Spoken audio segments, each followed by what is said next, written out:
Hello বন্ধুরা, আমি চলে এসেছি। দীঘায় গিয়েছিলাম, তার একটু ভিডিও নিয়ে। মন্দিরে গিয়েছিলাম, সেই মন্দিরটা দেখতে। নতুন যে হয়েছে জগন্নাথ দেবের মন্দির। বন্ধুরা, যখন ঢুকছি, লাইন তো অবশ্যই পড়েছে, ঢুকছি সব কিছু চেক করে তারপর ঢুকতে দিচ্ছে। আমার ব্যাগ ফ্যাগ সব চেক করলো ভালো করে। লাইটারটা পর্যন্ত নিয়ে ঢুকতে দিচ্ছে না, লাইটার পর্যন্ত বাইরে রেখে আসতে হচ্ছে। বন্ধুরা, কি ভালো লাগছে দেখতে। দীঘা তো অনেক দিন ধরেই যাওয়া আসা আমাদের, অনেক দিন ধরে অনেকবারই গেছি দীঘা। এবার একটু আর কি অন্যরকম লাগলো, যেহেতু মন্দিরটা হয়েছে। দর্শনীয় স্থান একটা, দীঘায় ভালো দেখবার জায়গা। অনেকটা জায়গা নিয়ে এই মন্দিরটা করেছে, প্রচুর জায়গা নিয়ে। আর বন্ধুরা, আমরা যে হাঁটছি, প্রথমে যখন ঢুকেছি মানে পা ধুয়ে ধুয়ে ঢুকতে হচ্ছে। এমনি মানে পাথর নিচে পুরো পাটা মানে পুরো শরীর মানে পুরো ঠান্ডা হয়ে গেছে। বসে রয়েছি,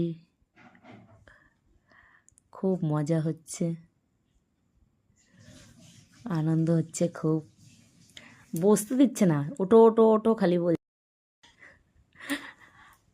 একটু একটু করে দাঁড়াচ্ছি আর একটু একটু করে বসছি। আবার আমাদের যে আরও ক্যান্ডিডেট আছে তারা আসছে সব জায়গা, তারপরে এক জায়গায় জমায়েত হচ্ছি, আবার হাঁটছি।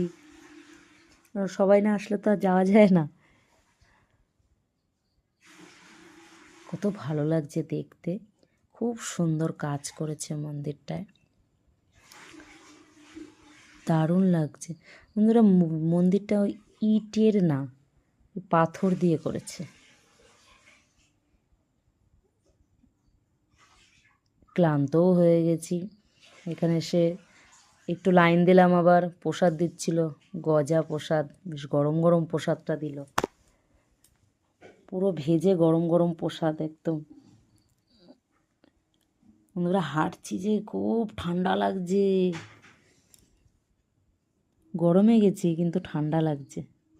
গরম ঠিক না, এই নভেম্বরে গেলাম, কালী পুজোর পরেই। বন্ধুরা, আমার ভিডিওটি তোমরা দেখো, লাইক করো, কমেন্ট করো, শেয়ার করো,